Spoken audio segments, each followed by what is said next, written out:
Hello, Church of the Crossing. I'm Andrew, and I'm joined here by John Zirkle, and we want to provide an update about the year-end offering that's coming up. John, would you share a little bit about how long you've been a part of Church of the Crossing, and how long have you been working with ministries in Bangladesh? Thank you, Andrew. Now, Carla and I came here in 1982 when the church was still at the Glendale site. And we have raised our three sons here who have now all graduated from high school and college and have moved away. We got involved in Bangladesh in 2016, the year after I retired, and have been going there at least once a year, sometimes twice a year for the last, 8-9 years. It's been a wonderful ministry we've found there, and we've thoroughly enjoyed it. That's great. So this year's year-end offering is all about the kids. We want to invest in the next generation.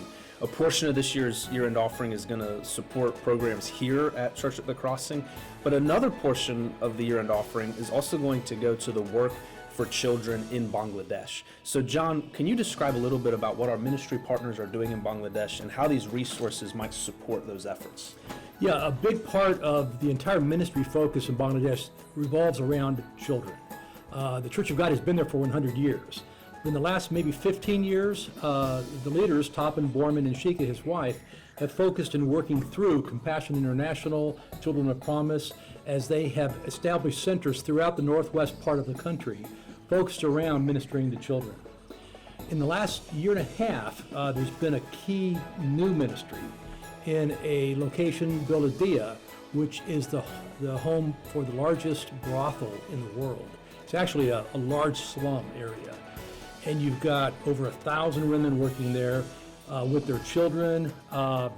They're in just a state of complete lack of resources, particularly with anything that could represent the love of Jesus. And we're hoping that, and Toppin and Shika, as they've led this, are hoping to bring the light of Jesus to these folks, particularly with the build out of a new Hope Center, where they can bring the children for after-school care, health care, food, training, all kinds of ministries still in the works to being developed.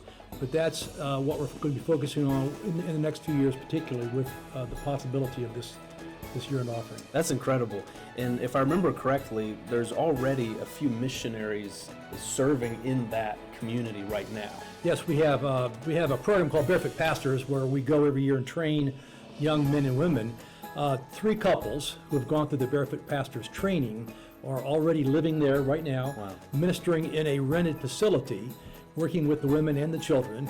But long term, we need to have our own center there. Yeah. And so we're hoping in the next few years to get that started, maybe even bringing a mission team next year to start construction.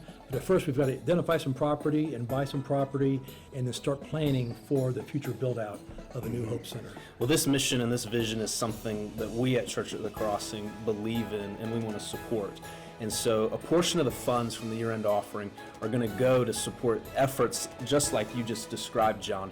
And so I want to encourage all of us to prayerfully consider and ask the Lord, how might He be inviting you to support this year's year-end offering and see what He can do with the resources that we bring together. Amen.